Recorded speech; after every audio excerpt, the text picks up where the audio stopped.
A gente precisa comprar 3.000 ações da Brasil Property para ajustar a posição de um fundo. Olha só como é que a gente faz. Vem aqui no livro, né? E dá uma olhadinha em BR Property e opa! Tem essas 3.000 ações ali até o 10,72. Ou então fazer aqui uma boletinha de compra. Melhorou agora, hein? Até o 10,71 tem. Eu vou colocar lá, ação BR Property, quantidade 3.000. E ao invés de ficar ficelando aí, tentando pagar o 69 e tal, eu vou tomar logo o que tem na pedra, 10,71. Tudo certo. Agora é aquele momento que sempre dá um friozinho na barriga. Compramos.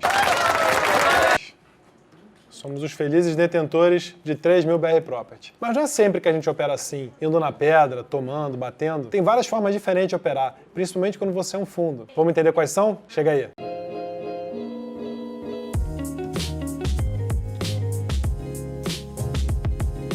Meu avô tinha uma corretora e meu pai era operador de pregão lá na Bolsa de Valores do Rio de Janeiro na década de 70. Pegou todo aquele boom e depois aquela implosão da Bolsa, mas naquela época que não existia computador, não existia nada de tecnologia. Quer dizer, até existia computador, só que estavam engatinhando e tal. Esse micro é um Aptiva IBM, esse é o máximo.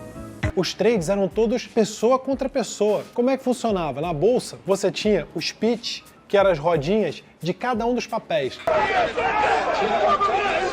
Então tinha a rodinha da Petrobras, a rodinha da Vale do Rio Doce, a rodinha da BR Property, por exemplo. E aí o cliente passava a ordem para o corretor, que ligava lá para o operador de pregão, que no caso era meu pai, e falava assim, ó, o cliente tal mandou comprar para ele 3.000 BR Property. Compra aí. Meu pai saía correndo para a rodinha da BR Property, parava lá e ficava procurando. Quem é que tá vendendo BR Property aí? Quem vende? Aí aparecia alguém, eles iam lá, fechavam a operação, identificavam a operação numa boleta e depositavam numa caixinha. Era assim que faziam as operações. E até para identificar quem estava comprando e quem estava vendendo, o comprador usava esse gesto aqui, ó, que era o tomei, tomei. E o vendedor fazia esse gesto aqui, que era levou, levou. E assim, no meio daquele mafuá, daquela confusão, os caras se entendiam e saíam as boletas. Hoje em dia, que os sistemas foram todos automatizados, informatizados, que a bolsa é um grande computador, acontece a mesma coisa, só que as pessoas vão botando a sua ordem na pedra. Aquela pedra ali que você viu de BR Property. E aí, os computadores da bolsa ordenam as ordens pelo preço e pela ordem de chegada. Quem colocar primeiro uma ordem num determinado preço, entra na frente da fila.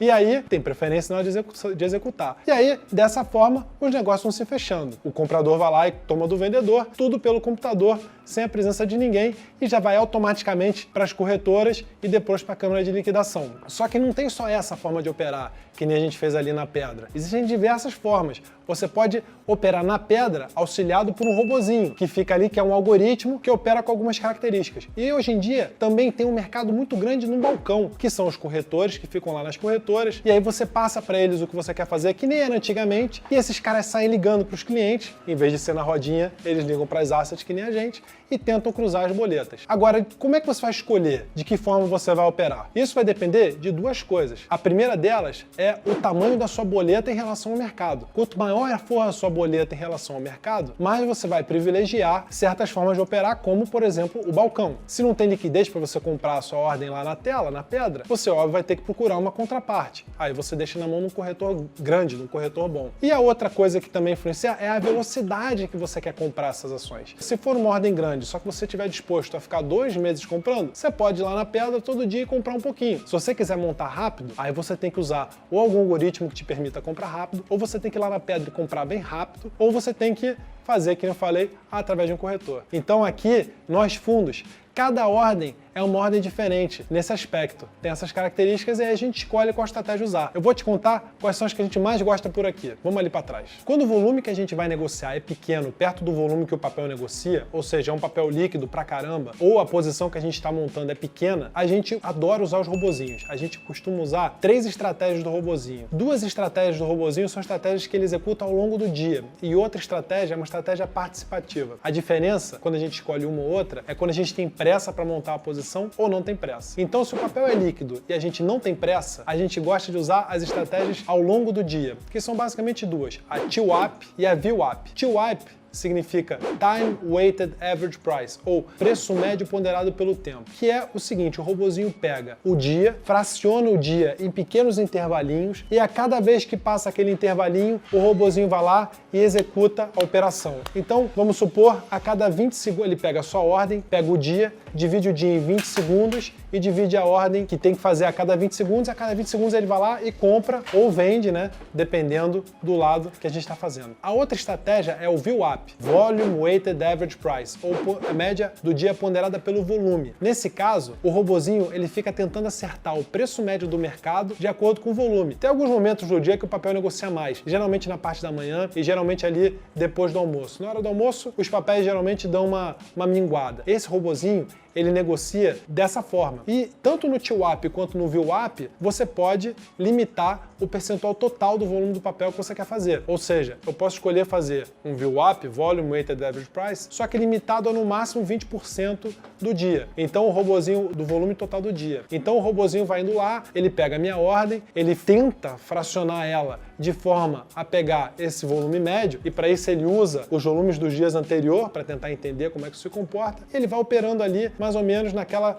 velocidade do mercado. Só que se por acaso as nossas operações acabarem ficando muito grandes, o mercado ele diminui, limita. E a mesma coisa no TWAP ao longo do dia ali com o tempo fracionado. Agora, se a gente quer operar rápido um papel, a gente quer montar uma posição rápida, só que a gente não quer ir na pedra, a gente usa a tal da POV, que é Percentage of Volume, que é uma operação participativa, que é simplesmente o seguinte: você seta o robozinho para fazer 15% do volume, 20% do volume ou 30% do volume, quanto você quiser.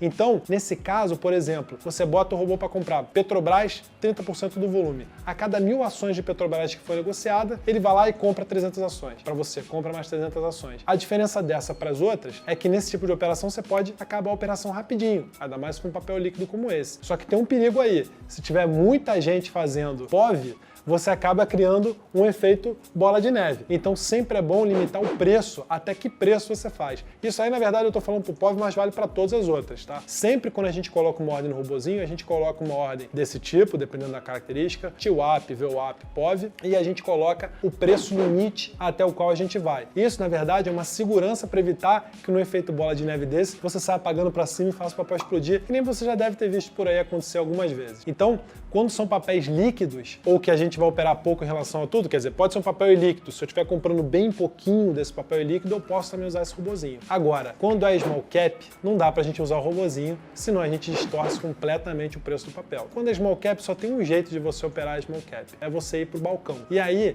várias vezes a gente entra até no próprio site da empresa para saber quem são as pessoas que são as acionistas, no caso quando a gente quer comprar, ou quando a gente quer vender, a gente procura qual é a corretora que foi mais ativa na compra daquele papel, e aí a gente manda. Isso aí vale para venda também. E aí a gente pede para aquele corretor e pergunta: vem cá, você está comprando esse papel? Ou você está vendendo esse papel? Eu tenho aqui um lote desse para fazer. Toca lá no seu comprador, vendedor, vê se ele quer fazer com a gente. E aí que sai as boletas cruzadas, né? Que a gente chama, o corretor, ele fecha as duas pontas, a gente fecha um preço e ele vai lá e cruza a operação no mercado. Não tem outro jeito para operar small cap quando você é um fundo grande. Mas quando você é pequeno, a small cap é como se fosse uma Petrobras, uma Vale, e aí você pode até usar o robozinho. Agora, algumas dicas para você que está começando a operar small cap. Tenha sempre muito cuidado com o spread. Veja bem a diferença entre o preço da compra e o preço da venda. Porque quando o papel é líquido, quanto mais ilíquido esse papel, maior é o spread. Então, se você quiser agredir a pedra, que é o que a gente chama que é tomar ou bater, toma cuidado, porque às vezes essa diferença pode ser 2%, 3% e pode atrapalhar a sua operação. Às vezes também é bom operar na pedra ficando lá, botando no preço esperando vir o mercado. Ainda mais quando o papel negocia assim esporadicamente ao longo do dia. Essa é a estratégia usada por muitos dos grandes investidores, como por exemplo o Luiz Barsi. Ele tem essa forma de operar. Ele escolhe um preço, deixa lá no preço, bota a ordem lá, um mês naquele preço, e aí conforme vai batendo ali, ele vai comprando. Não preciso dizer mais nada, né? Ele é o Luiz Barsi. Essa estratégia com certeza funciona muito bem. Esses caras grandões que gostam de operar na pedra não podem aparecer, né? Porque se você souber que tem ali um caminhão na compra em determinado preço, você até bota uma compra na frente dele, né? Porque você sabe que dali vai ser difícil passar e aí acaba que o mercado acaba subindo e o cara não consegue comprar. Então, tem algumas maneiras de você se esconder. A mais famosa delas é você colocar a ordem escondida. Essa é uma ordem normal da bolsa, lote escondido. Você bota lá, por exemplo, que você quer comprar 50 mil Petrobras, abrindo de 5 mil. Então, no teu preço vai aparecer só 5 mil. Só que a bolsa sabe que você quer comprar 50 mil. O que é ruim nessa estratégia? É que você está na frente da fila só com os seus 5 mil. Quando você compra esses 5 mil, você entra para trás da fila de novo. E aí todo mundo tem que comprar naquele preço para você subir na fila de novo. Só que é uma ordem útil, legal para você não aparecer ali, para você não mostrar o seu lote inteiro. Essa é uma ordem que a gente costuma usar aqui também. Agora tem uma outra do robozinho que é mais legal ainda, chamada Sniper, que fica um cara ali em cima do carro de bombeiro. Não é esse Sniper não. O robozinho, você seta ele para comprar o papel em determinado preço. E ele não bota nada na pedra, ele não aparece. Quando aparece um vendedor naquele preço, ele vai lá e compra. E depois desaparece de novo. E ele vai fazendo isso sucessivamente. Algumas vezes ele compra até melhor do que você queria, porque o vendedor não sabe que você tá ali, que o sniper tá lá mirando, esperando aparecer aquele cara ali descendo do ônibus. Não, aquele cara ali vendendo papel. E aí ele vai lá, e aí às vezes ele bota até abaixo do limite que você combinou, que você setou no sistema, e o robozinho vai lá e compra. Só que assim, no mercado tem muito mais malandro do que tem otário. Então, tem também os contra-robozinhos, vamos dizer assim, os robozinhos da contra-inteligência, que são os fundos quantitativos que ficam basicamente mapeando o que os robozinhos estão fazendo. E eles tentam antecipar esses movimentos. Então, várias vezes, quando tem um sniper desse lá, que ele aparece, já fica ali um robozinho esperto para tentar competir com ele, pegar naquele, se for abaixo do limite, e vender pro sniper em cima. Ou algumas vezes, quando tem uma ordem ao longo do dia, tipo um TWAP ou VWAP, já tem uns robozinhos também que ficam tentando identificar o padrão, e ele vê, pô, esse cara tá comprando a cada 20 segundos, faltando 1 segundo para aquele momento, ele compra no mercado e vende para você um pouquinho acima. Então tem que sempre tomar cuidado, sempre observar como é que a operação tá rolando para saber se você não tá sendo pato. Gostou do vídeo? Deixa o seu like, se inscreve no nosso canal e comenta aí, essas são só algumas das estratégias que tem de operação. Qual que você gosta? Você usa alguma outra? Coloca aqui nos comentários, vamos conversar. Um abraço!